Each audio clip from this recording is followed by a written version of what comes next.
नमस्कार दोस्तों, मैं ऋचा कुमारी आप लोग का स्वागत करती हूँ।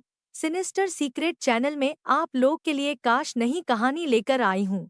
आपको कहानी पसंद आए तो प्लीज़ हमारे चैनल को सब्सक्राइब कीजिए, लाइक कीजिए और कमेंट कीजिए। ऐसे ही नई नई कहानी सुनाने के लिए बेल आइकन को प्रेस कर दीजिए, जिससे नोटिफिकेशन आपके पास पहुँच जाए। कहानी को शुरू करते हैं। रात के करीब 5:15 बजे एक पत्नी अपने घर का मेन डोर खोलती है। इसके बाद वह गली में लेफ्ट और राइट झांकती है। वह देखने की कोशिश करती है कि क्या अभी भी किसी घर की लाइट जल रही है, क्या गली में कोई मौजूद है। जब उस पत्नी को तसल्ली हो जाती है कि गली में कोई भी शख्स मौजूद नहीं है, तब वह सीधे तौर पर अपने बॉयफ्रेंड को इशारा करती है। बॉयफ्रेंड फौरन एक बाइक लेकर आता है। फिर यह पत्नी बड़ी ही आराम से, बड़ी ही चतुराई से अपने पति की लाश को घर से बाहर लाती है। वह लाश को किसी तरह बाइक पर टांगती है, किसी तरह बिठाती है, फिर खुद पीछे बैठती है। इसके बाद यह दोनों वहां से फरार हो जाते हैं। आप अभी जो तस्वीर देख रहे हैं, उन तस्वीरों में आपको दिखाई दे रहा होगा कि एक बाइक बड़ी ही स्पीड से जा रही है। अब अगर मैं इस हिस्से को फ्रीज करती हूँ, तो यहाँ पर आप गौर करें कि इसमें जो शख्स आगे बैठा है वह बॉयफ्रेंड है। पीछे मुंह ढककर पत्नी बैठी हुई है और बीच में मौजूद है पति की लाश। इस लाश, जो पति है, उसका कत्ल करने वाला कोई और नहीं बल्कि पीछे बैठी उसकी पत्नी और आगे बैठा हुआ उसका बॉयफ्रेंड है। यह तस्वीर जो आप देख रहे हैं, यह वो सीसीटीवी फुटेज है जो सबूत बना एक पत्नी के कत्ल का। आखिर यह पत्नी है कौन? तो जरा दूसरी तस्वीर पर गौर करें। यह रवीना है। यह करीब एक हफ्ते तक पुलिस को बेवकूफ बनाती रही। यह हरियाणा पुलिस से सवाल पूछती रही, उनके सामने रोती रही, गिड़गिड़ाती रही और उन पर गुस्सा करती रही। यह पुलिस वालों को धोखा देती रही और उनसे कहती रही कि आप किसी काम के नहीं हैं, आप मेरे पति को अब तक ढूंढ नहीं पाए हैं। जबकि पुलिस को पता भी नहीं था कि पर जाकर रो रही है, गिड़गिड़ा रही है, पुलिस को कोस रही है, वह खुद ही कातिल है। यह जो पूरी वारदात है, यह हरियाणा के भिवानी से सामने आई है। भिवानी में एक परिवार रहता है, प्रवीण जी का। प्रवीण, उनकी पत्नी रवीना और उनका एक 6 साल का बेटा मुकुल। अगर मैं उम्र की बात करूं, तो रवीना की उम्र 32 साल है, प्रवीण की उम्र 35 साल है। इनकी शादी को कई साल बीत चुके थे। इनका 6 साल का बेटा भी है। लेकिन जो रवीना है, उसकी इन तस्वीरों पर जरा गौर करें। आपको समझ में आएगा कि इसको रील बनाने का शौक था। इंस्टाग्राम पर वीडियो अपलोड करना, तरह तरह की रील्स बनाना, बेढंगे कपड़े पहनना, इस तरह की कई ऐसी रील्स जो हैं, ये इसकी सोशल मीडिया पर मौजूद हैं। अब ऐसे में धीरे धीरे चीजें बदलने लग गईं। जो रवीना है, वो घर पर कम ध्यान देने लगी, बेटे पर कम ध्यान देती थी। प्रवीण को कई बार ये चीजें अखरती थी। वह उसको टोकता था, उससे बातचीत करने की कोशिश भी करता था। वह कहता था कि जैसा घर का माहौल है, तुम बच्चों पर ध्यान नहीं दे रही हो। मुकुल बड़ा हो रहा है, उसकी परवरिश पर ध्यान दो। रील्स बनाना छोड़ो।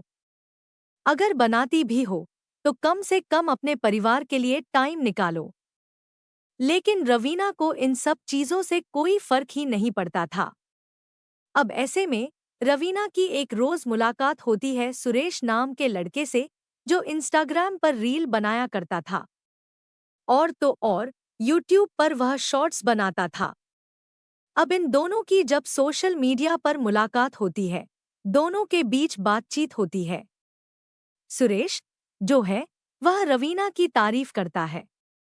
वह कहता है कि तुम बहुत सुंदर दिखती हो। अब इन दोनों की जो बातचीत है, वह इस कदर बढ़ती है, इतनी ज्यादा हो जाती है कि ये दोनों अब एक दूसरे को पसंद करने लगते हैं। अब जो सुरेश है, वह धीरे धीरे रवीना के घर पर भी आना शुरू कर देता है। घर पर जब यह आता है, तब इन दोनों के बीच संबंध भी बनते हैं। दोनों एक तरह से ऐसे रिलेशनशिप में आ जाते हैं जैसा एक पति पत्नी का होता है। अब एक रोज ये जो सारी बातें हैं प्रवीण को पता लग जाती हैं। वह अपनी पत्नी को समझाता है, वह कोशिश करता है कि किसी तरह उसका परिवार संभल जाए। लेकिन रवीना जो थी वह संभलने का नाम ही नहीं ले रही थी। उसको मानो यह चीज अच्छी लगने लगी थी कि उसे कोई लड़का पसंद कर रहा है। वह घूम रही है, फिर रही है, अपनी मर्जी की लाइफ जी रही है। वह उसके साथ रील्स बना रही है। अब ये सब चीजें प्रवीण जब देखता है तो उसे कई बार समझाता है कि देखो, तुम्हें बेटे की परवरिश पर ध्यान देना चाहिए। तुम्हारी किसी के साथ दोस्ती है, अगर तुम उसको पसंद करती हो तो बताओ। तुम इस तरह की हरकत कर रही हो, उससे परिवार का नाम खराब होगा। लेकिन रवीना अक्सर प्रवीण से झगड़ा करती थी। अब होता दरअसल यह है कि 25 मार्च को जब रवीना घर पर होती है तो वह सुरेश को घर पर बुलाती है, यानी अपने बॉयफ्रेंड को, और उसके साथ रिलेशनशिप बनाती है। सुरेश को बेहद बेढंगे तरीके से देखता है, आपत्तिजनक हालत में, बिस्तर पर, और ऐसे में उसे गुस्सा आता है। रवीना से झगड़ा करता है, यहाँ तक कि वह मारपीट भी करता है सुरेश के साथ। अब जब इतनी ज्यादा बातें हो जाती हैं, इतनी ज्यादा चीजें बढ़ जाती हैं, तब रवीना को गुस्सा आता है। वह दूसरे कमरे से अपनी चुन्नी लाती है और चुन्नी से अपने ही पति प्रवीण का गला घोटना शुरू कर देती है। इस महिला के चेहरे पर शिकन तक नहीं आती, इसे डर तक नहीं लगता। इसे यह भी समझ में नहीं आता कि यह अपने ही हस्बैंड का कत्ल कर रही है, उसका गला घोट रही है। कल को उसके बेटे का क्या होगा, इस चीज से भी इसे फर्क नहीं पड़ता। और वह अपने पति प्रवीण का गला घोटना शुरू कर देती है। इसके बाद प्रवीण छटपटाता है, वह जमीन पर गिरता है और जमीन पर गिरने के बाद उसकी मौत हो जाती है। इतने के बाद भी जो रवीना है और जो उसका बॉयफ्रेंड है सुरेश, वे अपने आप को रोकते नहीं हैं। वे फिर से संबंध बनाते हैं। वे देखते हैं कि लाश पड़ी हुई है। इसके बाद वे सोचते हैं कि अब आखिर करना क्या है। तो ऐसे में दोनों प्लान करते हैं कि अभी हमने कत्ल तो कर दिया है, किसी तरह रात हो जाए तब इसे कहीं पर फेंक कर आएंगे। फिर जैसे ही रात होती है, 12 बजते हैं। रवीना बार बार घर के बाहर जाकर देखती है, चेक करती है कि कोई गली में मौजूद तो नहीं है। और जब उसे तसल्ली भरा टाइम मिलता है, जब उसे दिखता है कि अब कोई मौजूद नहीं है, तब वे दोनों खींचकर लाश को बाहर लाते हैं और बाइक पर बिठाते हैं। दरअसल आप इस सीसीटीवी फुटेज में भी जो टाइम देखेंगे वह करीब 12:55 यानी 1 बजे के आसपास का है। तो 1 बजे के आसपास ये लाश को खींच कर लाते हैं, बाइक पर बिठाते हैं, और फिर जो बॉयफ्रेंड आगे बैठा होता है वह बाइक चलाता है। पीछे प्रवीण की पत्नी जो रवीना है वह अपना मुंह ढककर बैठी होती है। फिर इस लाश को ये लोग सीधे ले जाते हैं। ऐसी तस्वीरों में जो आप देख रहे हैं, ये लोग एक नाले में ले जाकर लाश को फेंक देते हैं। अब ये जो पूरा मामला था, 25 को कत्ल करते हैं और 25 और 26 की दरमियानी रात ये लाश को ले जाकर फेंकते हैं। अब ऐसे में अगली सुबह यानी 26 का जो दिन होता है, उसमें जब प्रवीण किसी को दिखता नहीं है, घरवाले पूछते हैं तो वह बोलती है, पता नहीं, रात में वो आए ही नहीं थे, पता नहीं कहाँ चले गए। मैं खुद घबराई हुई हूँ। तो परिवार में इस तरह से ढोंग करती है। अब 26 हो जाने के बाद अचानक 27 की तारीख आती है। तब और हालत खराब, वह रोती है, बिलखती है।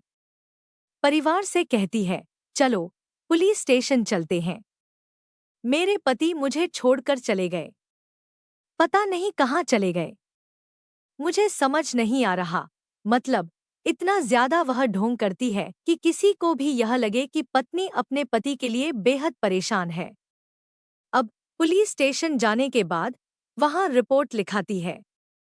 बोलती है, मेरे पति गायब हो गए हैं। वो 25 तारीख से घर नहीं आए हैं। आप पता कीजिए प्लीज, कैसे भी करके मेरे पति को ढूंढिए। अब ये इतनी चालाकी तो कर रही थी, पुलिस को बेवकूफ बनाने की कोशिश भी कर रही थी। लेकिन ये मोहतरमा भूल गई कि जो सीसीटीवी फुटेज है उसमें ये कैद हो चुकी हैं। लेकिन जो पुलिस है वो पहले सीसीटीवी फुटेज नहीं खंगालती है। वो सबसे पहले कोशिश करती है कि जो आदमी गुम हुआ है, क्योंकि अभी तक पुलिस को नहीं पता था कि वह मर चुका है। पुलिस को लगता है कि वह आदमी गुम हुआ है, उसको ढूंढना चाहिए, क्योंकि वह 25 को घर ही नहीं आया। तो पुलिस का दिमाग जाता ही नहीं कि वो सीसीटीवी चेक करें। अब ऐसे में उस इंसान को ढूंढा जाता है। हर जगह पोस्टर लगाए जाते हैं, तहकीकात की जाती है। लेकिन 28 मार्च को एक नाले से एक लाश तैर रही होती है। आसपास के लोग जब देखते हैं, पुलिस को इन्फॉर्म करते हैं। पुलिस मौके पर पहुंचती है। वहां से जब उस लाश को निकाला जाता है तो पुलिस को शक होता है कि हो न हो ये जो आदमी गायब हुआ है, हो सकता है यह उसकी लाश हो। परिवार को बुलाया जाता है, शिनाख्त कराई जाती है। और जैसे ही पत्नी वहां पर आती है, वह चीखना चिल्लाना शुरू कर देती है। वह एक तरह से लिपटने की कोशिश करती है अपने पति से, उसके पास जाने की कोशिश करती है, उसे उठाने की कोशिश करती है। वह बोलती है, आप प्लीज उठ जाओ, मैं आपके बिना नहीं रह पाऊंगी। आप हमें छोड़कर कहाँ चले गए? अब ये सारी चीजें जब हो रही होती हैं, तो आसपास के जो लोग खड़े थे, उस वक्त जो मौजूद थे, उन्हें लगता है कि पत्नी कितना प्यार करती है अपने पति से। पुलिस को भी यही चीजें लगती हैं। लेकिन जब लाश मिलती है, तो उनका इन्वेस्टिगेशन का तरीका चेंज हो जाता है। ऐसे में पूछताछ की जाती है परिवार वालों से कि आखिरी बार आपने कब देखा प्रवीण को, वह घर से कब निकला। बहुत सारी डिटेल्स निकाली जाती हैं। तब जो पुलिस है वह सीसीटीवी फुटेज चेक लेकर घर तक के जितने भी फुटेज मिलते हैं उन सबको कलेक्ट किया जाता है। और फिर पुलिस के होश उड़ जाते हैं। उन तस्वीरों को देखने के बाद पुलिस को दिखता है कि नाले के पास जब बॉडी फेंकी जा रही थी या बॉडी को नाले के पास ले जाया गया, जैसा भी हो, एक बाइक पर एक आदमी बैठा है और पीछे एक औरत बैठी है। पुलिस को जो क्लियर फुटेज मिलती है, जब उसमें पुलिस एनहांस करके देखती है तो पता लगता है कि पीछे कोई और नहीं, पत्नी बैठी हुई है। अब पत्नी का तो पुलिस को पता लगता है, लेकिन सामने जो बाइक चला रहा है वह शख्स कौन है? तो ऐसे में पत्नी को बुलाया जाता है, उससे पूछताछ की जाती है। पहले वह नानुकुर करती है, कुछ पुलिस को नहीं बताती। लेकिन पुलिस की टीम उसको सीसीटीवी फुटेज दिखाती है। कहती है, मैडम, ये आपके घर के बाहर लगी सीसीटीवी फुटेज है। इसमें दिख रहा है कि करीब 1 बजे जो लाश है अपने पति की, उसे आप लेकर जा रही हैं। हमें यह तो पता लग गया कि आप इस केस में इन्वॉल्व हैं। अब बताइए, सामने बैठा लड़का कौन है जो बाइक को चला रहा है? अब यह सब जानने के बाद रवीना को लगता है कि अब उसकी पोल खुल गई है। अब वह पुलिस से बच नहीं पाएगी। इसके बाद वह पुलिस को अपने बॉयफ्रेंड सुरेश के बारे में बताती है। पुलिस कॉल डिटेल निकालती है पक्का करने के लिए। तो एक नंबर मिलता है, वह सुरेश का मिलता है। दोनों को पकड़ा जाता है। दोनों से अच्छे से पूछताछ की जाती है और तब जाकर पूरी वारदात सामने आती है। पुलिस को पता लगता है कि किस तरह एक पत्नी ने अपने पति का कत्ल किया, फिर अपने बॉयफ्रेंड के साथ बाइक पर बैठकर लाश को एक नाले में डंप किया और उसके बाद उसने पूरी सोसाइटी को, पूरे समाज को अपने परिवार को और यहाँ तक कि पुलिस को भी बेवकूफ बनाती रही। फिलहाल इस केस में जो दोनों आरोपी हैं, उन्हें पुलिस ने अरेस्ट कर लिया है और जो परिवार है वह न्याय की मांग कर रहा है। परिवार कह रहा है कि जो पत्नी है, जो रवीना है, उसको जल्द से जल्द सजा होनी चाहिए और साथ ही उसके बॉयफ्रेंड को भी। हमारा देश